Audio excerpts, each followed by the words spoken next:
આ વખતે હોલીને હેપી કરવા માટે વહેલી સવારે 10:30 વાગ્યાથી જ તૈયારી શરૂ કરી દીધી હતી।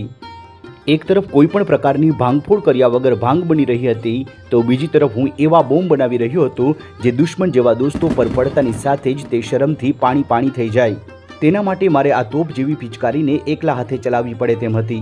બોમ્બ બની ગયા પછી હું તેનું ત્યાં જ ટેસ્ટિંગ કરું છું, પણ આ કામ એટલું સહેલું નહોતું। મારે એ પણ ધ્યાન રાખવાનું હતું કે કોઈના ધોયેલા કપડાં ફરીથી ધોવાઈ ન જાય। થોડી વાર માટે તો મને સાચે જ એમ લાગે છે કે મેરા હાથ ખૂન સે ધુલે હુએ હૈ, પણ આ ખૂન હતું કોનું એ જાણવા માટે જ્યારે હું ટેરેસ પર જાઉં છું ત્યારે રંગના ઢગલામાં છુપાયેલા આ રંગવીરો મને પાંચેય બાજુથી ઘેરી લે છે।